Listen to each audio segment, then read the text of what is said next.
13. August 1961. Hettensleben, Bezirk Magdeburg, German Democratic Republic. Overnight, my street becomes the end of the world. In 1989, it becomes a shortcut again. He writes it in a notebook with a blue cloth cover. The time and place make the sentence illegal. The future tense makes it more dangerous. The sentence is a thesis disguised as a confession. The archival voice begins in the rubble. May 1945. The last artillery cracks fade. The dust does not. In Helmstedt, across the old provincial border, Allied photographs capture streets of broken brick and caved roofs. East of there, in places that switched hands on maps before they were ever visited by Americans. Marienborn, Hertensleben, the glass crunches under boots that do not speak German. There are women on piles of rock with trowels and wheelbarrows. The press will name them Trümmerfrauen. The term is both tribute and conscription. The mathematics of rebuilding starts with subtraction. Subtract sons at the front. Subtract men in camps. Subtract the walls themselves. Multiply women. Divide the houses they will clear into brick stacks marked usable and dust marked memory. Add ration cards. Karl is 15. He keeps the blue notebook in a drawer under the counter of a shop that does not yet exist. In April, he had run messages from the municipal office to sellers with white cloth tied to sticks. In May, he watches American jeeps roll through on country lanes that were designed for carts of beets. An OM guest report from the region describes mixed receptions to U.S. entry, flags from attics, mothers with bread and salt, boys with empty hands, men with closed mouths. Curfew imposed 2,000 red hours. Firearms to be surrendered. For many, the war ends when a notice board on the rat house carries 2 lists, missing and found. Letters from that time are precise about hunger. 1,200 calories, writes a doctor in Helmstedt in June 1945, and that on paper. The Allied Control Council standard is a number on a page. The arithmetic of the stomach is different. Rations become objects. Bread slips become a second currency. Cigarettes become the first. Weimar's pre-war money had died at the supermarket 1923. Now the Reichsmark dies again, slowly, then all at once. In the alma mater of a market stall, a lucky strike packs more calories than a loaf of bread because it can be traded for one. Karl's mother barters a wedding ring for half a sack of dried peas. He watches the arithmetic of grief become algebra of survival. 1 gold band equals 40 meals equals 10 days without a father. In the next street, a woman sells the family piano. It is a nice piano, a little out of tune. It would buy a winter of potatoes if winter were not a future that seems like a rumor arriving on foot. The winter will arrive. It will be called a hunger winter. It will be colder in memory than in the meteorological records. The Americans are here until they are not. September 1944 maps drawn in London and Moscow put this stretch of land in the British zone. Adjustments move the line again. In July 1945, the US dive. Army gives over control to the Soviet military administration in Germany. SMAD placards go up on municipal walls. The shape of power changes in a day. The habits of fear take longer. We fear retribution, an anonymous report collected by British officers in Helmstedt states in May. We fear retribution for what we did, and the absence of retribution for what we did, and the absence of retribution for what was done to us. The early weeks after the surrender carry a motif no one in Karl's town will forget. People walking. They are foreign mostly. Poles with bundles. Ukrainians in camp coats. French and Italian POWs in wool. They carry letters of transit stamped by American or British units. Sometimes they carry blue blankets with medical corps stencils. Near Helmstedt, the village of Marienthal hosts a displaced persons camp in an ex-military hospital. A British occupation report from September 1945 records 12,000 souls, predominantly Polish and Baltic, in Mariental and its satellites. They eat Allied rations measured in ounces. World Jewish Congress representatives make lists. The footprints lead past German towns and German eyes. A week earlier, those eyes did not see. Now they cannot look away. The mathematics of denial begins here. Not here, people say. We did not know. A woman who had billeted Polish farmhands in 1943 says, "They were good lads." An Allied film unit screens reels titled KZ.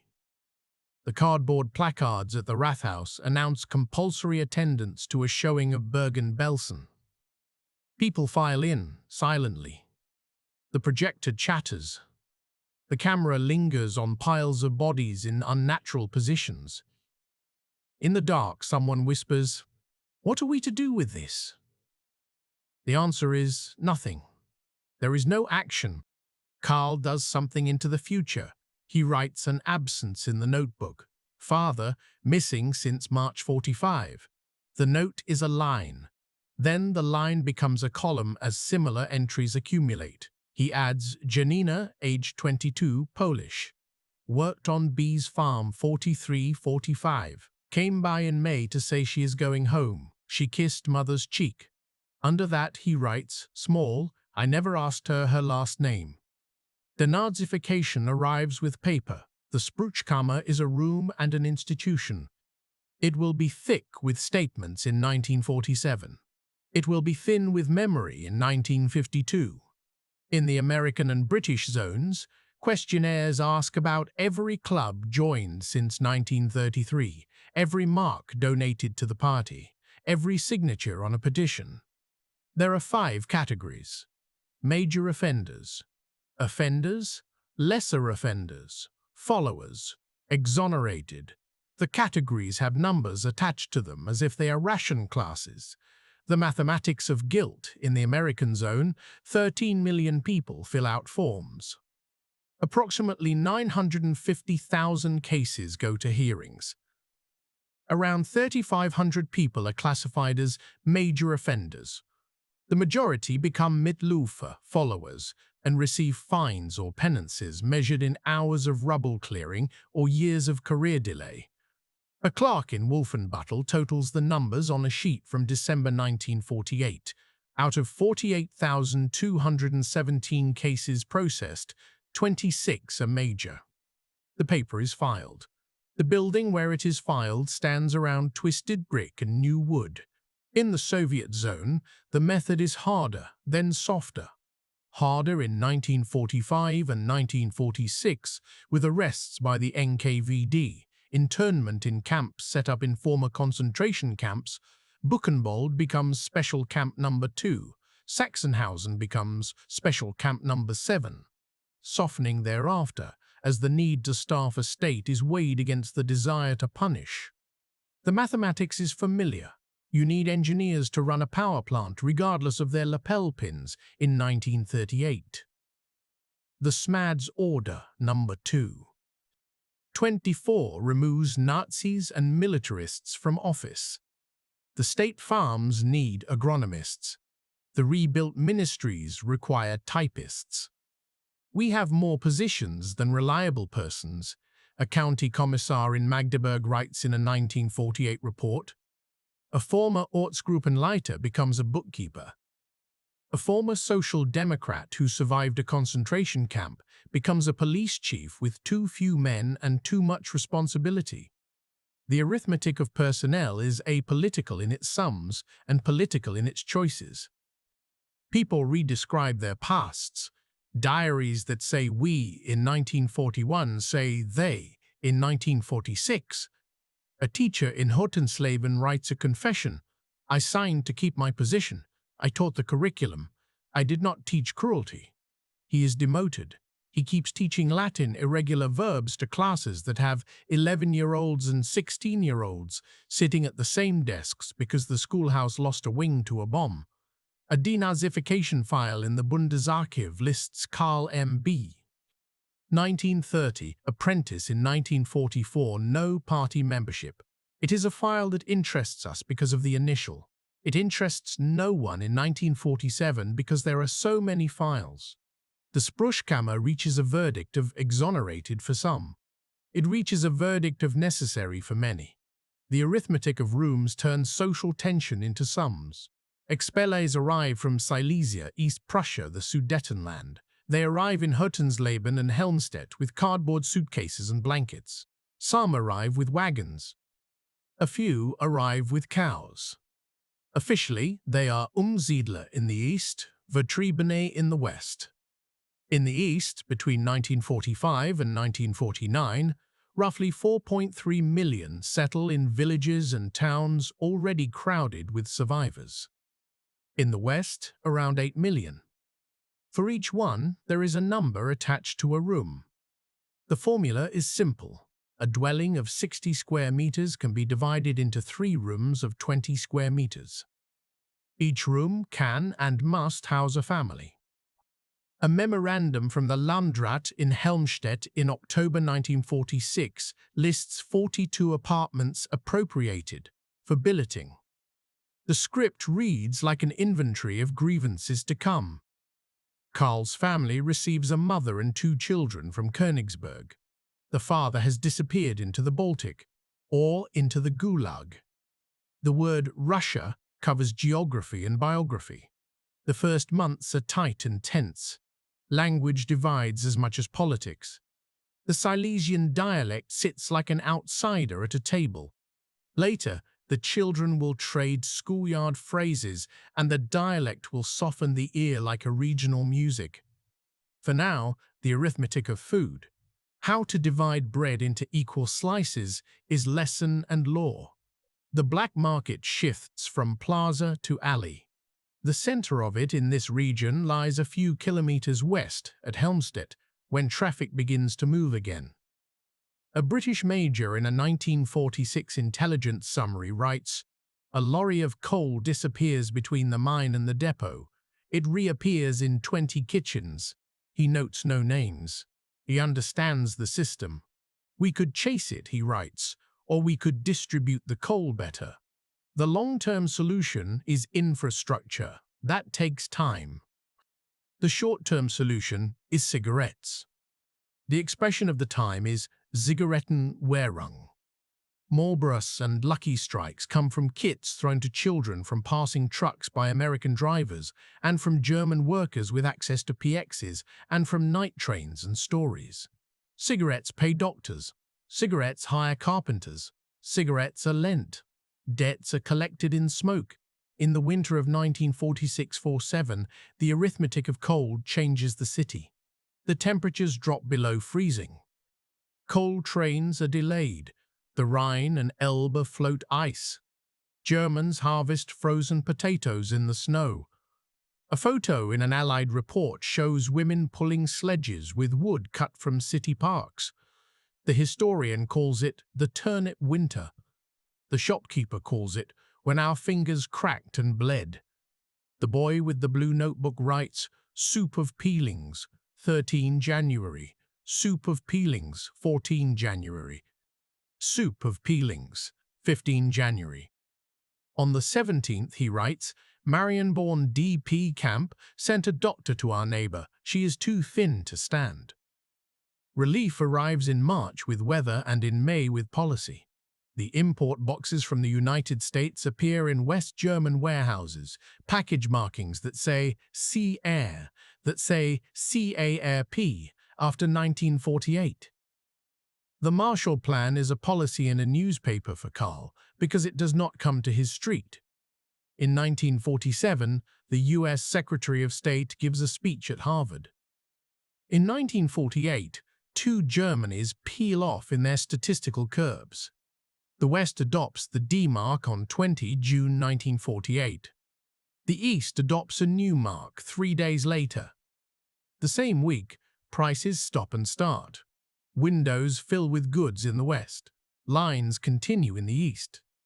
SMAD orders call for increases in the deliveries to the Soviet Union in the form of machinery dismantled, raw material quotas fulfilled. The economist's word is reparations. The mechanic's word is dismantling. The worker's word is jobs. The arithmetic of austerity in the East adds ideology, the land reform that took land from junkers and gave it to smallholders. The creation of VEBs, Volkseigene Betriebe, people's enterprises, where the enterprise is people-owned in name and party, run in practice. The wrong men return quietly to office desks in the West after admitting they were only followers. In the East, some right men disappear because they were in the wrong two parties ago. Carl finishes school and becomes first a loader, then a clerk in a warehouse, then a shop assistant. The shop is not his. It is an HO-laden handles organization, assigned inventory by district plan. The mathematics of consumption becomes public, deliberate. Each month, sheets arrive with numbers. Sugar, 50 kilograms allocated. Coffee, 50 kilograms allocated. Coffee, 50 kilograms, chicory substitute to fill the gap, 100 kilograms. Meat, variable, often too little and never enough. Soap, scarce, allocation pending. The shop receives goods at a loading ramp around the corner and sells them by number when the weekly allocation arrives. People come to buy with ration cards and anger. He learns to take both. Men in the county office tell him he is participating in the Aufbau, the construction. The Aufbau is a photograph of a new tractor delivered to a state farm. It is a photograph of a schoolyard with a new flagpole. It is a photograph of a factory with a new sign and fewer machines than it had in 1944. It is a profession. The rebuilt factory hires, pays, keeps a ledger in Cyrillic for shipments owed. The new democracy is a committee that issues meeting agendas and knows what you did in 1939 and adds a line to your file when you say you voted for the wrong list. The Stasi gets a door, then a bicycle, then a car, then a building. Your neighbor becomes a man who asks questions after beer. You become a man who answers with arithmetic. We worked. We did not decide. We learned. Silence is part of the inventory. In June 1953, the cheekbones of the state show. Workers at the Henneke mine refuse to meet new norms. They march. They are joined by masons, then by clerks. The uprising reaches Magdeburg. It reaches East Berlin. Soviet tanks move. A chronicle in the Bundesarchiv lists 20 people shot across the GDR. Peter in Hütensleben writes in a diary, "We turned a corner and saw the armored car standing where the tram stops used to be. It had a star. Everyone went quiet the way a room does when a stranger enters." Carl opens the shop that morning. He sells bread and a few apples. He keeps his notebook under the counter. He writes nothing. The border becomes an arithmetic problem. In May 1952, a decree tightens it. The words used are Grenzpersone and Schutzstreifen. The border zone is 5 kilometers deep. The protective strip runs along the actual boundary. Those without permits leave. In some towns, that means everyone. The operation is called Ungeziefer by someone who thinks in metaphors of pests. The log of the district council lists 1427 persons removed from the border strip in 1 week in Kreis Helmstedt and the adjacent east.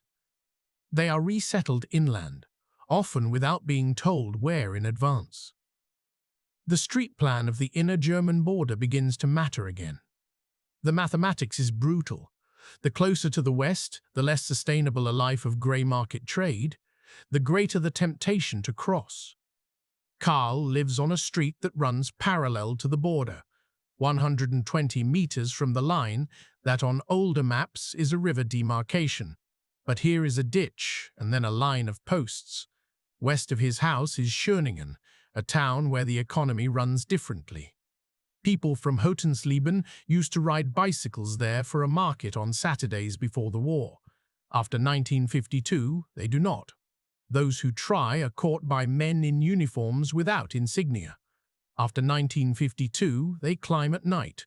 They leave notes with their mothers. They leave letters that will be held back by censors who think that stopping a letter changes the fact of someone gone. The shop has customers who ask quiet questions. Do you know if the Gromans made it? Carl does not. Sometimes the answer arrives by postcard from Bremen. Sometimes it arrives by absence. His job in the new order comes with the knowledge that he is watched. It also comes with unexpected pride. He is 25. He has a job. He counts things for a living. He puts things into the hands of people who thank him. He is a shopkeeper. He can purchase a pair of shoes at cost once every other year. The West German boom is both a rumor and a window. In Schöningen, houses are painted in colors brighter than his street has seen since 1938. The roofers across the line move with ease. Their ladders do not wobble over holes where bombs fell. The West gets television. The East gets the noise of it on still evenings when the breeze takes the signal to high apartments near the border. Carl sees a bar of light in a house across the way where there are two people on a couch watching a comedy show called Der Kommissar. He hears laughter timing itself to the cadence of a joke he cannot quite make out. The GDR version of the past is also a border. School books adopt words with new definitions. The old men who wore black in 1937 were called Nazis then. They are called fascists now. Fascism, people say, is a stage in capitalism. It happens on the other side. In this story, the East is the anti-fascist state. The founding myth sits on a pedestal made of three facts. There were communists in concentration camps, the first victims were organized, and the West as a refuge took many with clean hands and dirty histories. Carl watches as commemorations in town squares in the West list bombing dates and victim counts, and the GDR's monuments list the names of anti-fascist martyrs. Both lists are true. Neither is complete. A Marshall Plan truck passes the checkpoint to deliver goods to West Berlin through the Helmstedt-Marienborn corridor during the Berlin airlift until the flights start and the road becomes a runway in the air. From June 1948 to May 1949, the sky is busy. Planes fly from the west to Berlin every few minutes. On fogless afternoons, from ridges near Hürtensleben, people count the aircraft. The arithmetic of logistics is elegant on paper. How many flights per day? How many tons per plane? How many calories per person in a blockaded city? The human arithmetic is messy. Planes crash. People wait. 3 children write a letter to Pilot Uncle, asking for chocolate and get candy parachutes dropped over a particular field. The kids on the east side watch too. They get no candy but see the logic of the world. The blue notebook collects not just lists but quotations. In 1956, after Khrushchev's speech, a colleague in the shop says, "Stalin made mistakes." It is the first time Carl hears a state truth contradict itself in public. He writes it down. He also writes down prices: 3 marks for a loaf, 15 for a shirt, 400 for a bicycle. Prices are stable when the goods are not there. They are less stable when they are. The HO shop is both a distributor and a gate for a better world that is promised. The mathematics of planning turns into the mathematics of disappointment on days when the meat truck does not arrive. A Q is a shape that describes patience. It also describes resentment. The coal yard worker who had been an SA man in 1933 is in line. The Jewish tailor who returned from a camp in the West in 1947 is in line the same day. They do not speak. The outside enters through postcards and funerals. In 1958, Carl's mother receives a letter from a cousin in Hanover. The letter speaks of washers and refrigerators, words that taste like foreign shapes. It speaks of a new firm that makes cars again. The cousin's husband, who never joined any party, sits at an office desk in a building that looks like one. The Americans photographed from the air, free of rubble now. We work hard, the cousin writes. The newspapers say we are a miracle. The miracle is an accountancy. War-related debt is restructured. Loans from across the ocean purchase the steel that produces the items that purchase votes. In the East, people build too. The tractors arrive late, but they arrive. The new blocks go up in Magdeburg. The 5-year plan is a plan.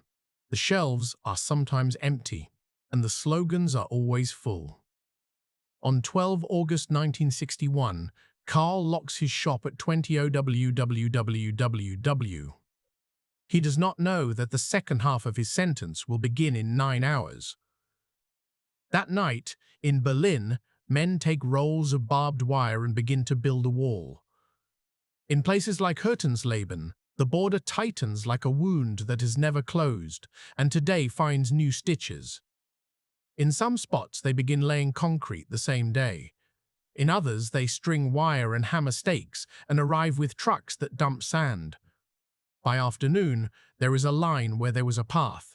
His street runs to it. Photographs from the Eichsfeld region show the same new features: freshly disturbed soil, young men with shovels wearing khaki without insignia, old women standing with their mouths open in shapes not yet words. Overnight, my street becomes the end of the world. He writes it that day. He writes it in a hand that hesitates, then slashes the ink into the paper. He knows that the page is dangerous. He knows that the Stasi has file numbers for sentences. He keeps the notebook under a loose floorboard for a month. Later, he will move it into the false back of a drawer. The blue notebook grows over the years into a file that would interest a different kind of historian, an IM recruiter, but it remains a secret. The arithmetic of emigration ends and begins that week. Before 13 August 1961, the GDR loses people to the West at a rate that in some months would empty a factory floor each day. They go with paper. They go without. They go the way water runs downhill. A statistic in an internal SED report says 2.7 million people left the GDR between 1949 and 1961. The mathematics of a state that educates doctors and loses them to a life with washing machines and opposition parties is unsupportable. The wall is a solution to an equation with too many variables. The solution is a line in concrete. Hurtensleben gets a wall similar to Berlin's outer ring, but different to the one on postcards. It is not meant to be seen by Western tourists with cameras, it is meant to be effective. The engineers of segregation know their geometry. They build in depth, an outer fence, a control strip of raked sand to show footprints, a patrol road, watchtowers at measured intervals, dog runs, and, closer to the houses, a tall wall that faces east so that the east does not look at the west. The mathematics of angles is applied to a terrain of grief. The shortest line between 2 points is avoided because it crosses a street traditionally used by people to go to market. They set the wall 1 house deep. The first house becomes a dead house and is later torn down. Carl's shop has a new address, end of the world. The customers do not change. Their questions do not change. Their questions do some become sentences without verbs, brother. Schöningen. A timetable of cod shipments is posted with a new line. West packages will require special permission. The letters to relatives are written in a third-person voice that border censors find boring. Secrets change their shape to fit envelopes. The pickles have been bottled, now means the baby is born. The weather is changeable, now means we want to leave but cannot. The presence of the wall is an absence in conversation. The news calls it a barrier against fascists. The minister calls it a protective measure. The jokes call it by a name that draws blood in listening. The shop sells goods that smell like soap and that smell like state. The intershop appears in bigger towns, selling Hungarian salami and cigarettes for Western currency only. Carl counts the Western cigarettes in other people's pockets. He counts the Western goods beside the window of a neighbor who has a brother in Braunschweig. The smell of oranges in December is like a time machine. The mathematics of fear is recursive. A customer lowers his voice. Carl lowers his voice in response. Fear circles and returns to its starting point. There is a pattern. The Stasi appears as a man in a coat on a bench. He knows this because the man appears too often to be truly waiting for someone, and because the bench is across from the shop. He notes when Carl speaks to the schoolteacher too long about anything. He writes a note. He writes many notes. They will end up in a file. The Bundesbeauftragte will catalogue after 1991 with a number that looks like a telephone number. In 1964, the shop gets a new employee, a quiet man who is good with inventory and good with conversation. He becomes a friend. Years later, it will turn out that he was also a listener who reported. The arithmetic of betrayal is measured in cups of coffee over which no secrets were told, because the habit of silence did the work for the regime. Not everything is fear. The HO warehouse improves. The construction brigade gets new trowels that are not from 1932. The new Magdeburg shape of apartments is a place to put furniture. Carl marries. He and his wife live in a room of their own. Later, after a waiting period, an apartment. He becomes the manager of the shop in 1968. He learns to fill out forms with the level of optimism that gets you a better allotment. We project demand at 20% to meet the plan. The plan demands numbers. He supplies them. He also supplies veterancy medals on Memorial Days, pinned to lapels with steady hands that remember unsteady days. On the table in the back room, there is a copy of Neues Deutschland with an editorial about improving moral standards. There is also a West German magazine someone smuggled in. The women on the glossy page smile like they have never stood in a queue. The men in the West magazine smoke the same cigarettes. Carl sells only for Ostmark, which means they are not the same cigarettes. Schoolbooks in the East tell the story of resistance and victory through discipline. They include a chapter about Ernst Thälmann. They do not include a chapter about the Jewish family who lived on Carl's Street until 1939. In the West, posters go up on anniversaries listing bombing dates in Braunschweig, Hanover, Magdeburg. Ex-belly organizations put up monuments. The memory of guilt is kept on a leash by the necessity of work and the convenience of narrative. We suffered, the West declares in 1956. We resisted, the East declares. Both are true. Both are a subset. Contacts with victims arrive by accident. In 1971, a man with an accent in German enters the shop with a permit in his jacket. He is in Hotensleben with a journalist credential issued by the British Army to report on the border. He was a forced labourer nearby in 1944. He buys soap and looks around as if he is comparing the air to the air he remembers. He asks Carl, "Do you know the name B?" He pronounces it in a way that softens the consonants. Carl does. He thinks of Janina's kiss. He says, "Yes." The man writes it down. Later, a letter arrives from a DP centre in the British Zone, now a club that organises card games and welfare assistance. It encloses a list of names with dates and questions. Did anyone named Janina leave a forwarding address? The answer is no. The arithmetic of loss remains an equation without a solution. The 1970s make the border permanent in brick and policy. The Basic Treaty of 1972 recognizes two German states as realities.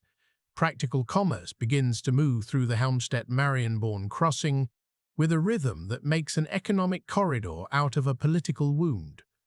The shop's inventory improves. Bananas sometimes arrive.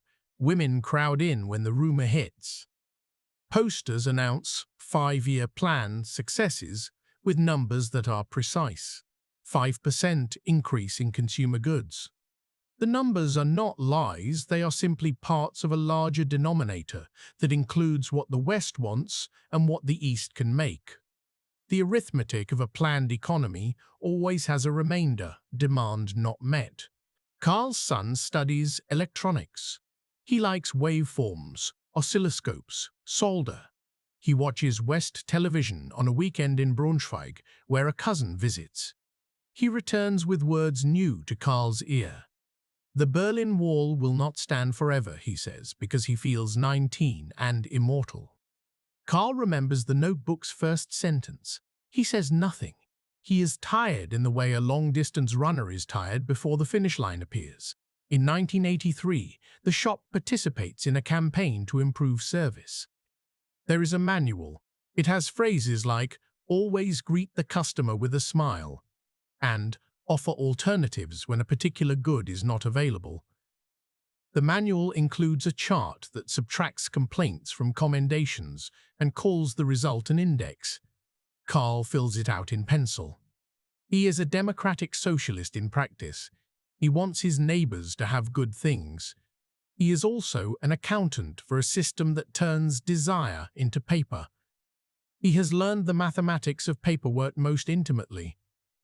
Some days he believes this is better than whatever comes with the other kind of mathematics, the one that counts corpses.